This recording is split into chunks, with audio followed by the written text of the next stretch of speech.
कैसा आप सभी। I hope all you are good. Welcome back to my channel Pooja Bikaneri. तो आज की हम वीडियो कुछ इस तरह से शूट करने वाले हैं कि इसकी शुरुआत कुछ और होगी और एंडिंग कुछ और होगी, क्योंकि मैं लगाने जा रही हूँ मेहंदी। हाथों पे नहीं, बालों पे। अब आप लोग सोच रहे हो कि इतनी ठंडी में मेहंदी लगाने की तुझे क्या ज़रूरत है, क्यों लगा रही है, मरने के काम कर रही है। तो ये ज़रूरी है, आगे फंक्शन आने वाले हैं तो उसके लिए प्रिपेयर करना भी ज़रूरी है। ऐसे ना खुद की शादी होती है तो ऐसा लगता है कोई प्रिपरेशन कर रहा है क्या, कोई कुछ कर रहे हैं या फिर नहीं कर रहे, किसी को एक्साइटमेंट भी है क्या मेरी शादी की।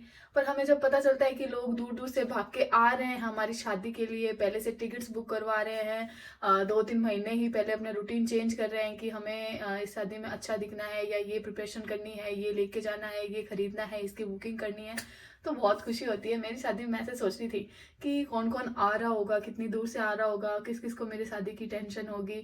तो ऑब्वियसली सबको होती है, जिनके पास जिनके घर पे कार्ड जाता है उन सबको होती है कि शादी है, हमें तैयारी करनी है।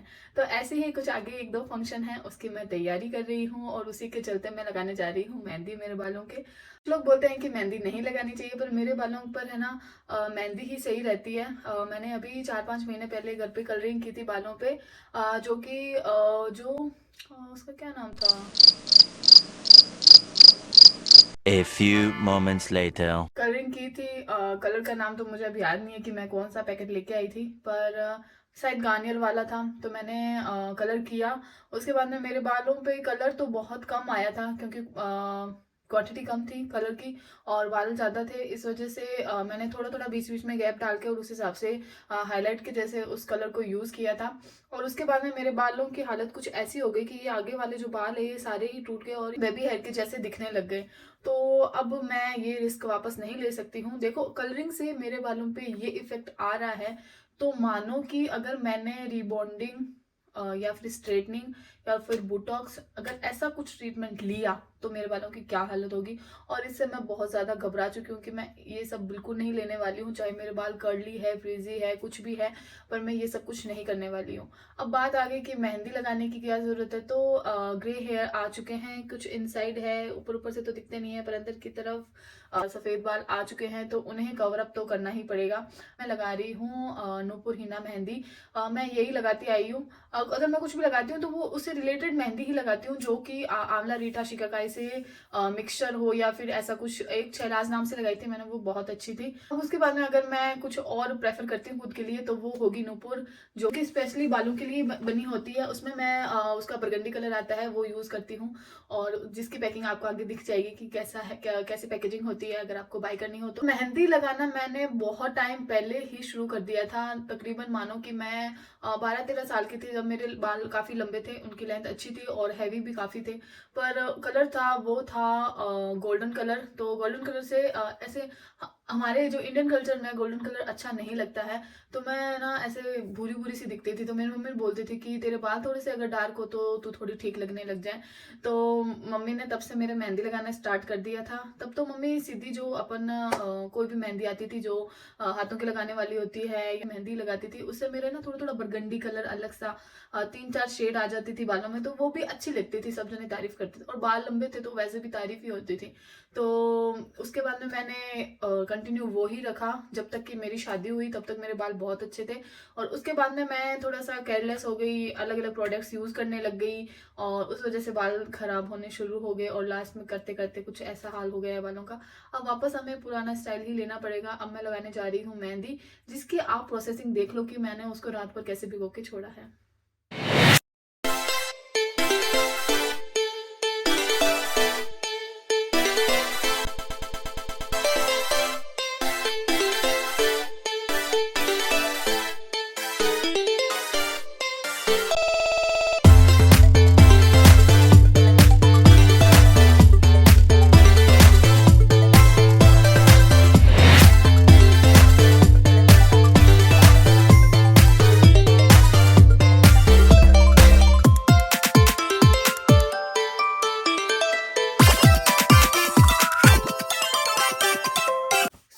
अभी तो मैंने बालों को सिर्फ शैम्पू से वॉश कर रखा है, कंडीशनिंग वगैरह नहीं की है, क्योंकि वो वेस्टेज ही होगा अभी करने से। तो मैंने सिर्फ शैम्पू किया है, रात को ऑयलिंग की थी, उसके बाद में शैम्पू किया है। और अब मेरे बालों का लुक कुछ इस हिसाब से है। ये मेरे ना नेचुरल हेयर है, विदाउट कंडीशनिंग और स्ट्रेटनिंग और किसी भी तरह की कोई भी प्रोसेसिंग के बिना मेरे बाल कुछ ऐसे दिखते हैं। और इनका जो कलर है वो अभी बीच में कहीं डार्क ग्रे है, डार्क कलर है, कहीं पे लाइट कलर है। तो इस हिसाब से ये सारे मेरे बाल हैं जो अलग अलग कलर के अंदर है। यहाँ पे आप देख सकते हैं कि ये बरगंडी कलर आ गया है, फिर ये यहाँ से थोड़े से डार्क है। तो इस हिसाब से बाल अलग अलग शेड में है अभी। तो अब इनका हम पार्टीशन कर लेते हैं, क्योंकि एक साथ इतने बालों को कवर करना तो मुश्किल हो जाता है। तो मैं इनका बीच में डिवाइडेशन करके और फिर पूरी मेहंदी की प्रोसेसिंग शुरू करती हूँ, जो कि मैं फास्ट फॉरवर्ड में चलाऊंगी क्योंकि इसके अंदर कुछ बताने वाली बात होती नहीं है।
थोड़ा सा वियर्ड लग रहा है पर हमारी मेहंदी लग के तैयार है।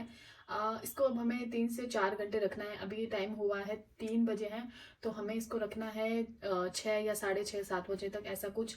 और तब तक इसको सुखाना ज़रूरी नहीं होता है। देखो, अगर मैं चाहूँ तो इसके ऊपर पॉलीथीन पहन सकती हूँ। अगर मुझे रूम से बाहर जाना होगा तो ऑब्वियसली मैं इसके ऊपर पॉलीथीन पहन के और फिर पल्ला ले लूँगी सिर पे। और सुखाना ज़रूरी नहीं होता है, मेन होता है इसको 3 से 4 घंटे बालों में रखना कंटिन्यू। और अगर ये गिल्ली होती है ना तो अपना कलर अच्छा देती है। तो आप इसको बैठ के सुखाएं ना, और सुखाने से अगर हम फिर धोते हैं तो फिर उसके अंदर पानी भी बहुत ज़्यादा वेस्ट होता है। तो आप ऐसा ना करें, इसको किसी चीज़ से कवर कर लें। सुखाने की बिल्कुल भी ज़रूरत नहीं होती है, कलर ऐसा ही अच्छा वाला आएगा इसका। तो अब हम वेट करते हैं। Okay, it seems so funny, पर मुझे दिखाना था कि ये मैंने कुछ इस तरह से कवर किया था इसको। अभी देखो मेरे हाथों पे इतनी रची है मेहंदी, तो मान लो ये 15 मिनट में इतनी रचनी है तो अच्छा ही कलर देगी। अभी मैं जा रही हूँ इसको वॉश करने के लिए। 7 बज गए हैं, तो इसको वॉश करते हैं। अभी तक ये अंदर से गीली है, इस हिसाब से गीली है, तो वॉश एकदम इजीली हो जाएगी। ये साइड इसका सूख गया है, बाकी अंदर से ये पूरा इसका पोर्शन गीला है। तो चलिए मैं वॉश करके आती हूँ जल्दी से। और हाँ, वॉश करना है आपको सिंपल वाटर से। अभी कोई शैम्पू साबुन कुछ भी नहीं लगाना है।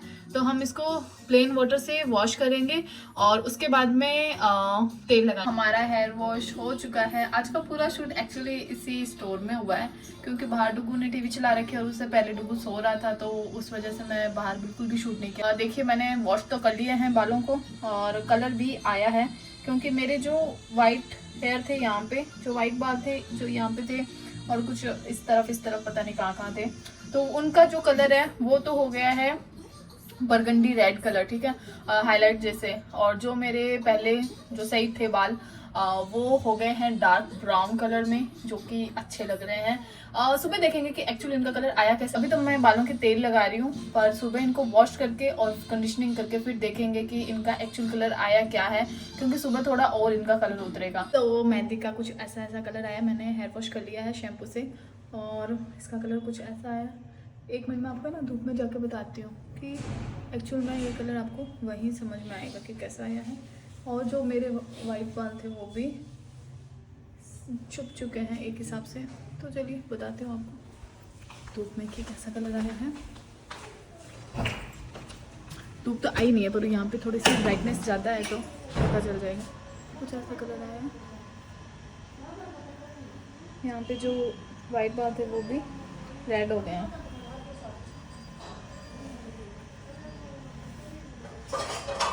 कैसे लगे आपको इसका ट्रेंड, कमेंट में ज़रूर बताना। क्या आप मेहंदी यूज़ करते हो या फिर कलरिंग करते हो? आपका क्या सजेशन रहता है ये मुझे कमेंट में बताना कि कलरिंग अच्छी होती है या मेहंदी लगानी, या फिर जो पाउच में वो 10-10 वाली मेहंदी आती है कलर करने वाले। एंड ज़्यादातर लोग वही यूज़ करते हैं जो 10 रुपये का जो पैकेट आता है। तो आप मुझे बताना कि इन तीनों में से कौन सा सही रहता है और आप मेहंदी को कितनी रेटिंग दोगे इसके अंदर। सो मिलते हैं नेक्स्ट वीडियो में, तब तक के लिए टेक केयर, अपना ध्यान रखें और लाइक, सब्सक्राइब, शेयर और कमेंट करते रहें। बाय।